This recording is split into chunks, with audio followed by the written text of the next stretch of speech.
એ દિવસ દૂર નથી કે જ્યારે ગુજરાતમાં ગુજરાત હાઈકોર્ટ બંધ થઈ જશે, સેશન કોર્ટ બંધ થઈ જશે, કારણ કે ગુજરાત પોલીસ હવે જાતે જ નિર્ણાયક નિર્ણય લેવા માંડી છે. કારણ કે બાલાસિનોરમાં જે ઘટના બની હતી કે જેમાં પણ એક જુવેનાઇલ છોકરાને માર મારવામાં આવ્યો હતો, જેના માટે ધારાસભ્યને પોતે ઉતરવું પડ્યું હતું, જેના માટે સરપંચોને ઉતરવું પડ્યું હતું, છતાં પણ જે જવાબદાર અધિકારીઓ હતા તેમના પર કાર્યવાહી નથી કરવામાં આવી રહી હતી. અને આવો જ એક બનાવ હવે અમદાવાદ સુધી પહોંચ્યો છે કે જ્યાં એક 14 થી 15 વર્ષના છોકરાને પોલીસ રાતે ઉપાડી લઈ જાય છે, એના પરિવારને જાણ વગર એને 1 થી 1.5 કલાક એને એવી રીતે માર મારવામાં આવે છે જાણે બહુ જ કુખ્યાત આરોપી હોય. અને માર માર્યા પછી તેના પરિવારને ફોન કરવામાં આવે છે અને તેના જોડે પૈસાની માંગણી કરવામાં આવે છે કે તમે 60,000 આપો, 65,000 આપો. પછી છેલ્લે 35,000 એ છોકરાનો મોટો ભાઈ આપી અને એ છોકરાને બહાર લઈને આવે છે.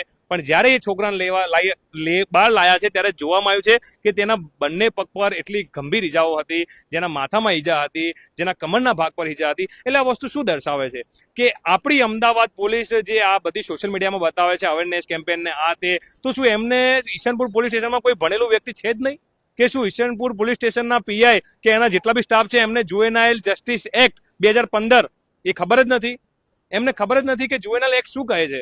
કે કોઈ પણ નાબાલિગ વ્યક્તિ, ચલો પોલીસ એવું કહે છે કે આ લૂંટનો ઈરાદો હતો કે ચોરીનો ઈરાદો હતો કે ગમે તે આરોપ હતો, પણ એમનો કાયદો શું કહે છે કે તમે કોઈ પણ જુવેનાઇલ છોકરાને લાઈન મારી શકો છો? કે તમે એને એ હદ સુધી મારો છો કે એના પર કોઈ ગુનો નોંધાયો હતો? ના. એના પર કોઈ એફઆઈઆર થઈ હતી? ના.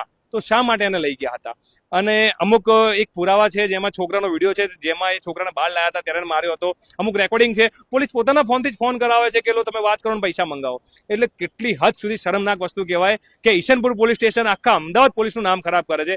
આ જે જવાબદાર પોલીસ અધિકારીઓ હતા કે જે 4 કે 5, એ લોકોને તાત્કાલિક ધોરણે સસ્પેન્ડ કરવામાં આવે અને એ લોકો વિરુદ્ધ કાયદાકીય રીતે ગુનો નોંધવામાં આવે. मेरे भाई को उठाया दीपक भाई ने और 3 जने और थे उनके साथ और ईशनपुर पुलिस स्टेशन में लेके गए और उसके बाद उसको बहुत बेरहमी से मारा. अभी 4 दिन से वो एडमिट है दवा खाने में.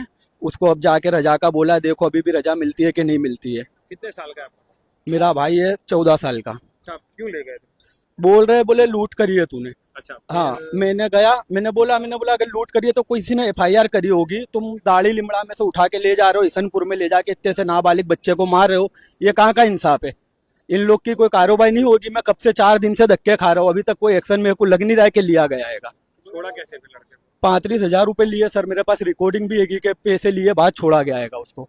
पैसे लेके बाद में छोड़ा? हाँ, पैसे लेने के बाद छोड़ा उसको. हॉस्पिटल में? हाँ, हॉस्पिटल में. और ऊपर से मेरे ऊपर इतना दबाव डाला जा रहा है कि हर जगह से फोन करवाए जा रहे हैं कि बोले देख पुलिस से दुश्मनी मत ले, कुछ भी हो सकता है तेरे साथ, कभी भी मार भी सकते तेरे को, तेरे ऊपर कोई झूठा केस भी बन सकता है, घर वाले पे भी तेरे कोई पे भी केस बना सकते हैं.